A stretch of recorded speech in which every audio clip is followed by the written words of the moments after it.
The world of Deus Ex and find more than a few surprises. Nothing to see here. And there's more good guys gone bad in our review of Fur Fighters, featuring a crack squad of cuddly commandos. Plus, the mitochondria are mutating again in Parasite Eve 2. Stick around. It's game time.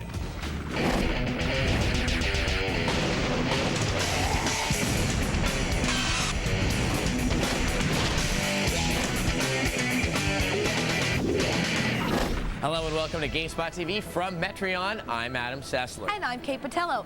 Adam Sessler, you have been playing so much Deus Ex lately. Yes, because I love this game. This is definitely my most favorite game in recent memory. It is a brilliant blend of action with well-implemented RPG elements. Absolutely, and the product director for that title, the very talented Warren Spector, has also had his hands in some really innovative titles like Ultima Underworld and Thief. And we had a chance to sit down and talk with him one-on-one about Deus Ex and gaming in general.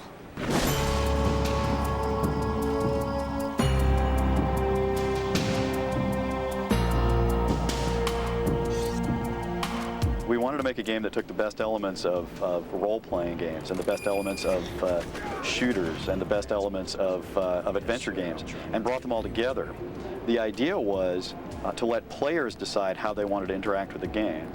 What we wanted to do in Deus Ex is create a game where if you want to sneak, you can. If you want to fight, you can. And there are consequences for both of those choices. I was so tired of fantasy games and medieval dungeons and you're the last guy in the space station who can save the world from alien invasion. I mean, I was really tired of that. So I wanted to do a game set in something like our world, if not exactly our world. So it's sometime in the near future. You can decide what the actual date is. You're a nanotechnologically augmented agent for an anti-terrorist organization who thinks he's fighting for the right and knows what's right and wrong, good and bad. And he discovers during the course of the game that things are not as clear as he thought. And really, he's a pawn in a game being played by massive conspiracies to control the world, all based on real-world conspiracy theories. I've received reports of armed attacks on shipments. There's not enough vaccine to go around. Interactivity is all about making choices. In most games, the choices boil down to pull the trigger, don't pull the trigger. We really want to allow choices that have some meat, that have some consequences. Nothing to see here. Move along. Deus Ex has a lot of dialogue. We've got over 10,000 lines, which is insane, by the way. I should never have done that. I wanted players to be able to interact with people. You have to make some tough choices during this game about who you trust, who you don't trust, whether you pull a trigger or not. And you have to make those choices with some information. We want to be by ourselves. Want to get something to eat after this? Hello. You work very, very hard, and sometimes you make a game where people can express themselves and explore who they are. It's one of the real powers of gaming. We can let people test behaviors in a virtual setting that we don't even want them trying out in the real world.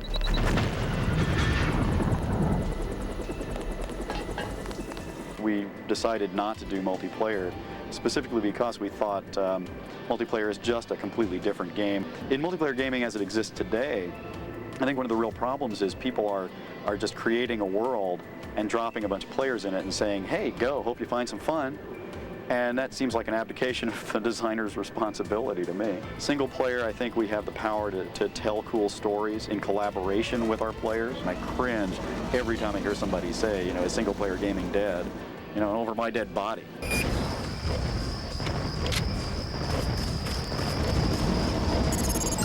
I do really, at this point, exclusively first-person games. I have no interest in allowing players to manipulate a little puppet on the screen. That's just not very interesting to me. First-person is critical. Y'all huck. The PC gets more powerful exponentially. But as developers, what we have to do is make sure we're using that power for good and not evil. I don't want to use it for more effective, ways to pull triggers. We've got to start moving in other directions. And that's a design challenge, not a technology challenge. The creator of the game is not the important thing. The player is the important thing. And you have to start with the question, what do I want the player to experience here? And then you have to strip away everything that gets in the way of that experience, no matter how cool it is.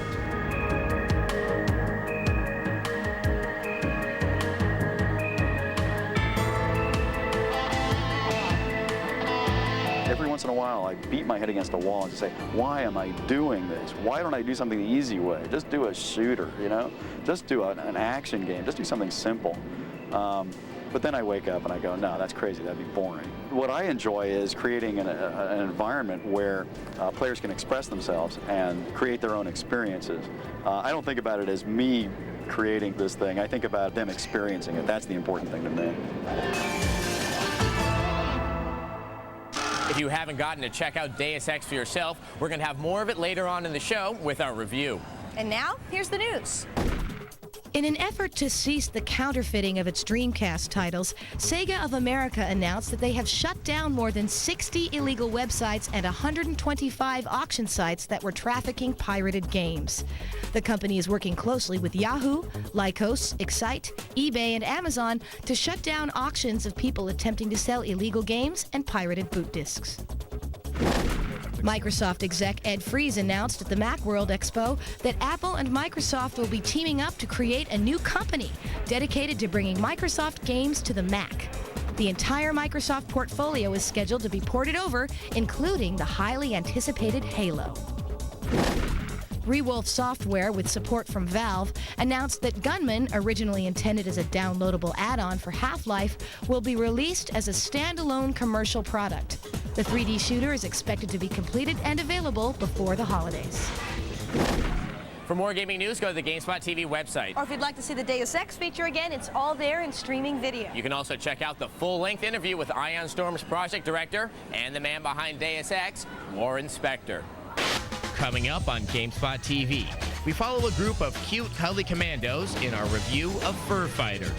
And we kick some major asphalt in our review of Street Fighter III Double Impact. Welcome back to Gamespot TV at Metreon. Now, we have certainly seen an abundance of cute animal games lately. Yes, I'd agree. Oh, yeah. And I think there's actually starting to be kind of a backlash against these, with titles like Conker's Bad Fur Day. And that's not the only one. There's a new title out for the Dreamcast from Acclaim that pretty much does the same thing. It's called Fur Fighters. With its controls, puzzles, and items, Fur Fighters is very much like a first-person shooter, except it's from a third-person perspective, which causes quite a few problems in a game that is otherwise fun and filled with some good gameplay. The Fur Fighters are a band of gun-toting animal creatures who must rescue their babies that have been captured and dispersed throughout the game's numerous levels. The game as you control all the Fur Fighters, each with their own special ability, and true to 3D platformer style, there's a lot of collecting to do in the game as you pick up babies and transporter energy, among other things.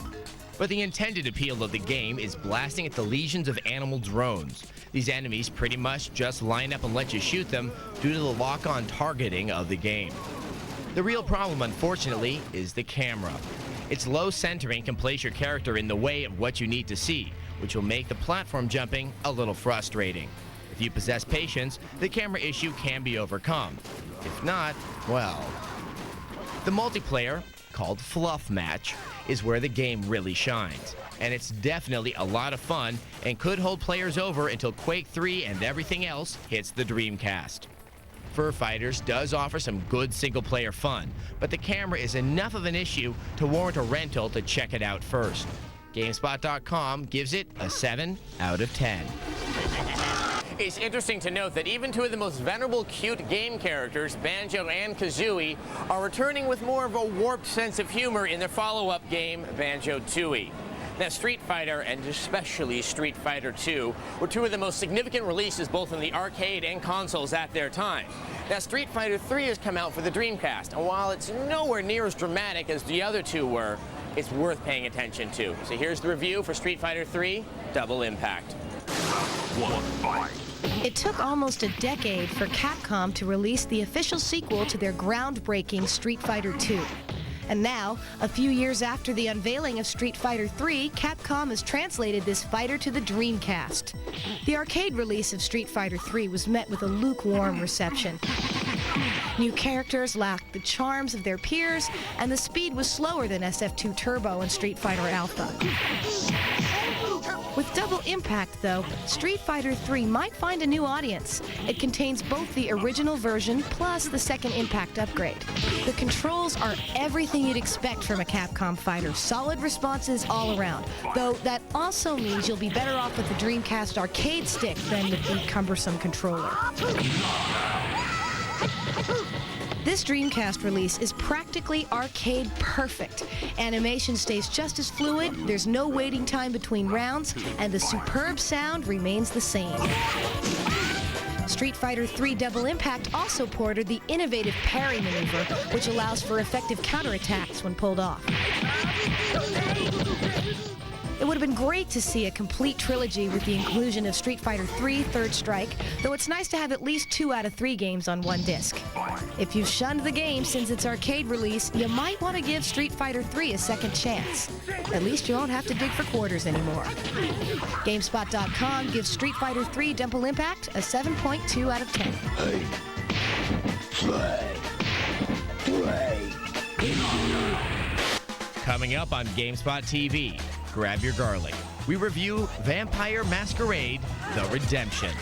And there's more than a few Busby-esque numbers in our review of Rhapsody, a musical adventure.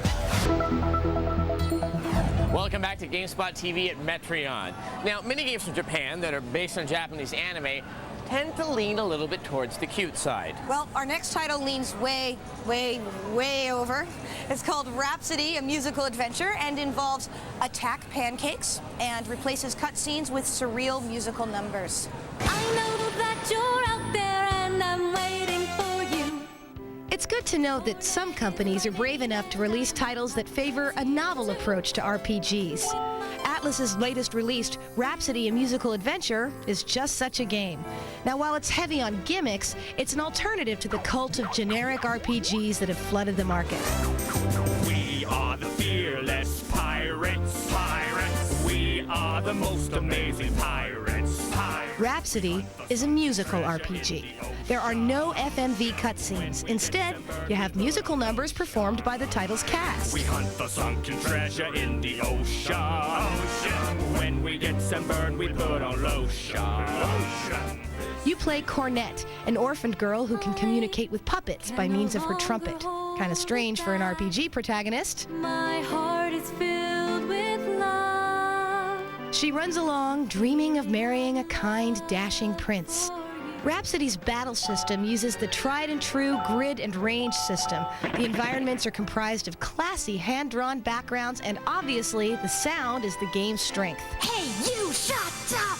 My heart is burning, overheating with a raging fire. The prince I do admire, he fills me with desire. The musical productions are flawless. They're a perfect match to the campy nature of the game. Rhapsody is definitely worthy of attention if you value a non-conventional approach to RPGs, though gamers who expect an epic 60-plus hour adventure will be disappointed. Don't you ever give up trying. GameSpot gives Rhapsody, a musical adventure, a 5.9 out of 10. Now, our next title is just hugely anticipated, especially by people who like to play White Wolf's live-action role-playing game, Vampire the Masquerade. So, all you Toreador, Nosferatu, Bruja, Ventru Malkavians, pay attention. My name is Christoph Romuald. I am a vampire. Vampire the Masquerade Redemption is a great-looking, action-packed role-playing title based on the White Wolf RPG. However, the repetitive, frustrating combat and bloodless drama keep it from reaching its potential. Thou hast brought evil into this holy place. Vampire's gameplay features a third-person perspective with shooter-style free look. Freedom has its price, however, as dizzying views can bring about the dreaded death-by-camera angle. Up to 3 other characters will join your war party, or coterie, as you travel across medieval Europe and beyond. Impressive graphics are Vampire's strongest asset. Vampire's 3D environments are beautifully realistic, well-lit, and spooky. The characters in Vampire look equally good. They're stylized to move with an exaggerated gait, complete with flowing capes. Unfortunately, they look better than they sound, especially when it comes to Vampire's needlessly drawn-out cinematics. My soul fell when first I beheld thee. And now my heart is cleft in twain. Vampire's saving grace should have been its near constant action sequences, but unfortunately they're as pale and thin as the plot. Combat basically entails casting vampiric spells, or disciplines as they're called in the game, and clicking on your target until it dies. If you have other members in your party, they'll join the fray and attack with you, but sometimes they just get in the way, especially in tight spaces. The newly released patch makes definite improvements, but in fairness, the game should have been released in full working order. Though it's a well-rendered game that's even enjoyable at times, it just doesn't have all its pieces in place. Gamespot.com gives Vampire the Masquerade Redemption a 6.8 out of 10. It's interesting to note that Vampire the Masquerade Redemption is the first major title to be written entirely in Java. Now, as we saw at the beginning of the show, Deus Ex is a very ambitious title that blends various genres. And if it has you interested, here's more to look at. It's the review. Deus Ex looks like a first-person shooter and will often play like one, but it is more than that. The game also incorporates mini RPG elements to build a vast, implausible interactive world. By the end, the game just avoids easy classification, and that's a good thing. I don't recall being informed of any visitors. In the game, you play a bionic government agent, J.C. Denton, and you find yourself sent out to perform various missions. Without giving anything away, the story becomes very involved as twists and turns start materializing everywhere. At the beginning of the game, JC can use any weapon or item he finds, but he's not very good at much of it. Through completing various mission objectives, you earn skill points, which can be used to augment special abilities and combat skills. Through doing so, you begin to specialize in certain areas at the expense of others. Spikes are spiking. The gameplay, though, is built around the variety of specialties available, as there are multiple ways to deal with any given situation in the game. You can fight it out with numerous gunmen, or apply your electronic or lockpicking skills to sneak through the multitude of locked doors between you and your goal. This open-ended design for the game is very ambitious, and what's better is that it's quite successful. The game has a few issues. The combat is slower than your typical first-person shooter, which may be a problem for the action-oriented. Also, there is little variety in bypassing the electronic barriers that stand in your way. Most interesting is the visual aspect of the game. Once upon a time, the Unreal Engine was lauded for its visual quality, but with the exception of a few areas in Deus Ex, it's not terribly striking. But the game is primarily about boundless gameplay, and that's where it truly succeeds. It's remarkably long and becomes increasingly involving, on top of the enticement to replay the game to try out a differently tuned character. That's the last of them. For anyone who's tired of the genre standards, Deus Ex is a very welcome achievement. Gamespot.com gives it an 8.2 out of 10. Coming up on Gamespot TV, the mitochondria are back and more disgusting than ever. We review Parasite Eve 2. Welcome back to GameSpot TV at Metreon. You know, a lot of you may remember Parasite Eve, which was sort of a horror RPG title from Square. Now, while the game sold very well, it had a few problems, especially in the sound department and also with its battle system. Well, now things have changed up for its sequel, inventively titled Parasite Eve 2.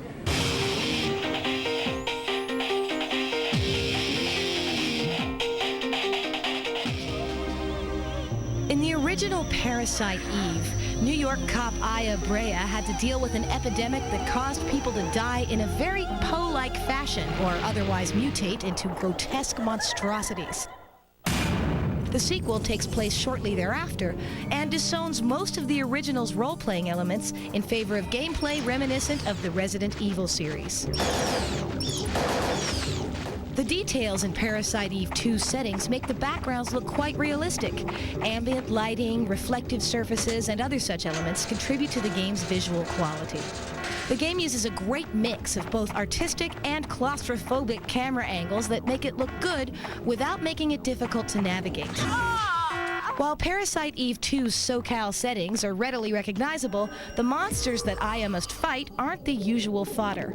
The killer mutants are back, and their fleshy, elongated limbs and hollow eyes make them look both icky and dangerous. You'll have no problem opening fire the second you see them, and thanks to Parasite Eve 2's totally overhauled combat, you can shoot first and ask questions later.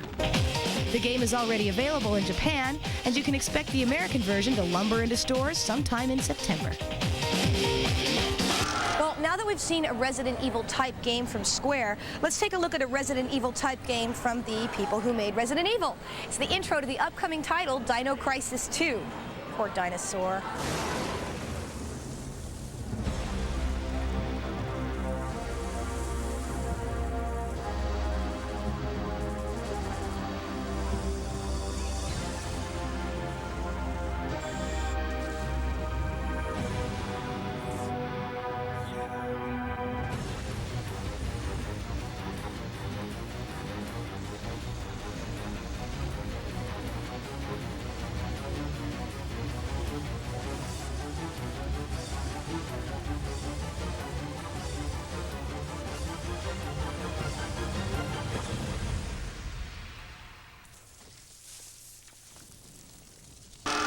Rainbow Six finally has made it to the Dreamcast, but then again, the game is all about patience. And if you're having a hard time maintaining yours, here are some cheats to help you through.